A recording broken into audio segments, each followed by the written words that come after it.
আসসালামু আলাইকুম। সম্মানিত সুপ্রিয় শ্রোতা মণ্ডলী, আসসালামু আলাইকুম। দেশ ও দেশের বাইরে থেকে যারা আমাদের ইউটিউব চ্যানেলটি দেখতেছেন তাদের সবাইকে আন্তরিক প্রীতি ও শুভেচ্ছা জানিয়ে শুরু করতেছি আজকের ভিডিও। দর্শক, আজকে আমরা আমাদের ভিডিওতে একজন অসহায় সুন্দর আপুকে নিয়ে আসছি। তার জীবনে কিছু কথা আপনাদের মাঝে তুলে ধরবো। দর্শক, ভিডিওটা না টেনে সম্পূর্ণ দেখলো না, ফোন নাম্বারটি ভিডিওতে পাবেন। আসসালামু আলাইকুম। ওয়ালাইকুম আসসালাম। কেমন আছেন? আলহামদুলিল্লাহ ভালো। ভালো আছেন। নাম কি? নাম নুরি। নুরি, সুন্দর নাম। কে কে আছে নুরি পরিবারে? পরিবারে আমরা দুইটা ভাই বোন আছি, বাবা আছে। দুই ভাই বোন আর বাবা আছে? মানে মা নেই, মা মারা গেছে। আচ্ছা, বাবা বিয়ে করছে আর একটা সৎ মা আছে। ও, আরেকজন মা আছে, সৎ মা। আচ্ছা, আপনার মা নাই না? আমার নিজের মা নাই। আচ্ছা, তো আরেকটা বোন আছে আপনার নাকি? ভাই? ভাই। ভাই।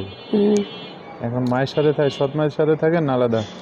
আলাদা থাকবো কিভাবে? ছোট বোন আছে একটা, জুয়ান মেয়ে, কি আলাদা থাকা যায়? বাবা মার সাথেই থাকি, অনেক কষ্ট জ্বালা। দুই ভাই বোন। দুই ভাই বোন। আমি ছোটটা কি বোন না ভাই? ভাই। আর সৎ মায়ের মেয়ে আছে একটা। আচ্ছা আচ্ছা, তো কোন জায়গায় থাকেন এখন? এখন দেশের বাড়ি হলো চিটাগাং, মিরসরাই ছিলেন না, ওইখানে থাকি। ঢাকা মিরপুর। ঢাকায় থাকেন। পড়াশোনা করছেন? লেখাপড়া করতে পারিনি অভাবের জন্য, তাও কিছু করছি। ক্লাস 5 পর্যন্ত। ক্লাস 5 পর্যন্ত করছেন? আর কি 6 হবে, 6 পর্যন্তই পড়ছি। মানে 6-এ কয়দিন ক্লাস করে আর যান নাই? না। বুঝতে পারছি। তারপরে মা মারা গেল, ছোট বোনরে দেখাশোনা করা লাগে। বাবা কাজ করে, সবজি দোকান, বাজারে দোকান ভাড়া নিয়ে সবজি বিক্রি করে। আচ্ছা, তো ছোট বোনটার আমি মানুষ করছি, লেখাপড়া করতে পারি নাই। এখন ঢাকায় কি আপনার সৎ মা সহ সবাই থাকে? আপনি কি কাজ করেন? আমি ওই আগে সেলাই মেশিনের কাজ করতাম, দর্জির দোকানে হাতের কাজ করতাম। 200-300 টাকা দিত। তো দোকানটা বন্ধ হয়ে গেছে গা, এখন বাসা বাড়িতে কাজ করি। প্রতিবেদনে আসছেন কেন? ভাইয়া, প্রতিবেদনে আসছি একটা ভালো একটা মনের মানুষের জন্য, যাতে আমার পাশে থাকে। অনেক কষ্টে আসছি, সৎ মার অনেক জ্বালায়, কষ্ট দেয়। আগে অনেক ভালোই বাসতো, তারপরে একটা মেয়ে হওয়ার পরে আর এখন ভালোবাসে না। ছোট একটা বোন, নিজের মেয়ে হওয়ার পর আর ভালোবাসে না। পরের মেয়ের আদর শেষ।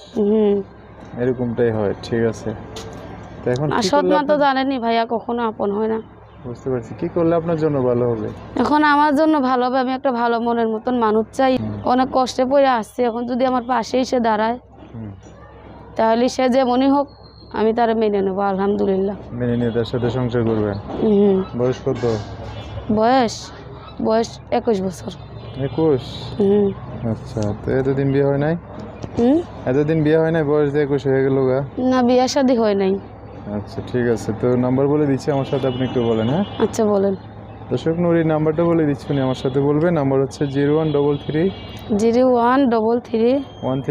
0133 13 20 195। এটা নাম্বার না? দর্শক, নাম্বারটা আমি আরেকবার বলে দিচ্ছি, 0133 13 20 195। এই নাম্বারটা আমি সুন্দর করে স্ক্রিনেও লিখিয়ে দেবো, সেখান থেকে নিয়ে ওনার সাথে কথা বলে বিস্তারিত সব জানতে পারবো। আচ্ছা নুরি, অনেক গরম করতেছে, আর কি বলবেন? আর কিছু বলার নাই ভাই, যে আমার ভালোবাসবে, যে ফোন দিবে তার সাথেই কথা বলবো। আচ্ছা, আমার জীবনে অনেক কাহিনী আছে, আমি তার কাছেই শেয়ার করব। সব কথা তো আর মিডিয়ার সামনে বলা যায় না। ঠিক আছে, মানুষের জীবনে কত কষ্ট থাকে। তো কষ্টের কথা শোনারও কারো সময় নাই, যে আপনার পাশে থাকবে তার সাথেই বলবেন। ঠিক আছে। সো দর্শক, আজকের ভিডিও পর্যন্তই। দেখা হবে নতুন কোনো ভিডিওতে। সবাই ভালো থাকবেন, সুস্থ থাকবেন, সুন্দর থাকবেন। নুরির কথাবার্তা শুনে যদি ভালো লাগে অবশ্যই একটা লাইক দিয়ে আর মানুষকে দেখার সুযোগ করে দিবেন। আল্লাহ হাফেজ, আসসালামু আলাইকুম।